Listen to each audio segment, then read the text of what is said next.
Troy or Ilion was an ancient city located in present-day Hisarlik, Turkey.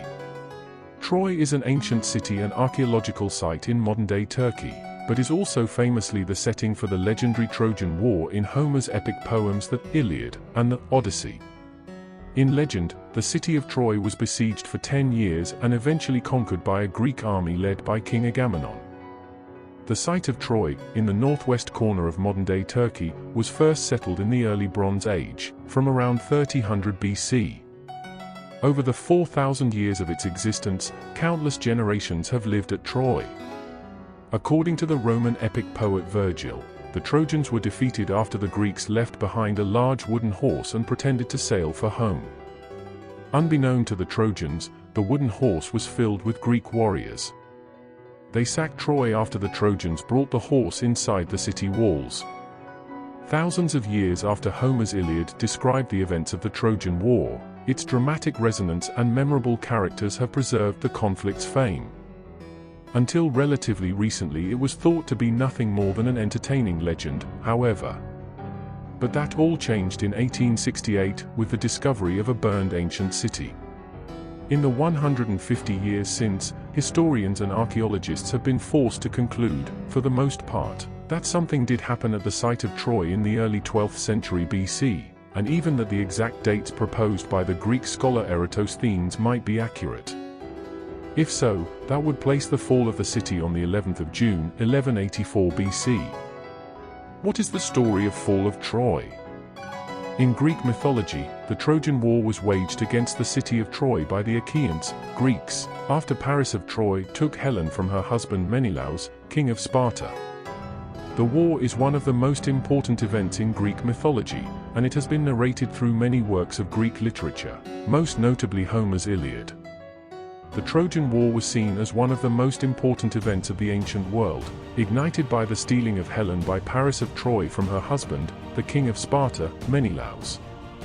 The enraged Greeks then sailed to the city of Troy and destroyed it in their quest to rescue Helen. The Fall of Troy narrates the tragic story of the city of Troy's downfall, as written in the Iliad. Paris, a prince of Troy, convinced Queen Helen, the wife of Greek king Menelaus, to elope with him, which led the Greeks to seek revenge for this disgrace to their honor and pride. Troy was protected by the high peaks of Mount Ida on one side and a formidable fortress on the other. The Greek forces arrived in ships and boats, establishing tents and camps surrounding the Trojan fortress. For 10 years, innumerable Greek and Trojan soldiers engaged in battle each day, resulting in the death of many heroic warriors, but the war persisted. Towards the end of the 10th year, Hector, who led the Trojan army, was killed by Achilles, the legendary warrior, who was also later killed. However, in the 10th year, the city of Troy was captured not by force of arms but by a clever trick. Odysseus, a Greek king and warrior, devised a plan to conquer Troy.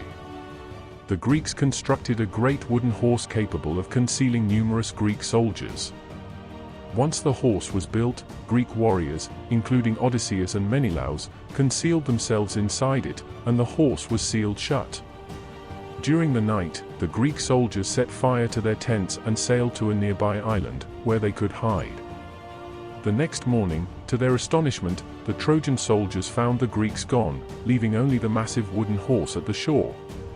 They discovered a Greek soldier tied beneath the horse and compelled him to reveal what had transpired. Cunningly, he explained that the Greeks had grown weary of the protracted war and desired to return home. To ensure a peaceful voyage, they had fashioned the horse as an offering to the god of the sea. When asked why the horse was so enormous, he replied that the Greeks believed leaving it outside Troy would bring them favor, which is why it was of significant size to prevent it from being dragged into the city. Despite their priest's warning, the Trojans dragged the horse inside their city. That night, they celebrated their apparent victory and retired to bed peacefully. However, in the middle of the night, the Greeks who had sailed to the nearby island returned. A Greek soldier who was left behind gave a signal, and the architect of the horse opened it from the side. They then opened the city gates, and the entire Greek army silently entered the city of Troy. What followed was terror and cruelty beyond imagination. the ancient and majestic city of Troy was razed to the ground, and its soldiers, warriors, and kings were mercilessly slaughtered. King Priam and Prince Paris were among those killed, and Hector's wife, mother, and sister were taken as slaves. Helen was returned to King Menelaus. This marked the tragic end of the great city of Troy. So what happened to Helen of Troy? Some scriptures mentions that Menelaus and Helen then returned to Sparta, where they lived happily until their deaths. According to a variant of the story, Helen, in widowhood, was driven out by her stepsons and fled to Rhodes, where she was hanged by the Rhodian queen Polyxo in revenge for the death of her husband, Tlepolemus, in the Trojan War. Troy, the mysterious city, was lost in time until 1870. Troy, with its 4,000 years of history, is one of the most famous archaeological sites in the world. The first excavations at the site were undertaken by the famous archaeologist Heinrich Schliemann in 1870. Thank you for watching. Don't forget to subscribe to my channel and press the bell button.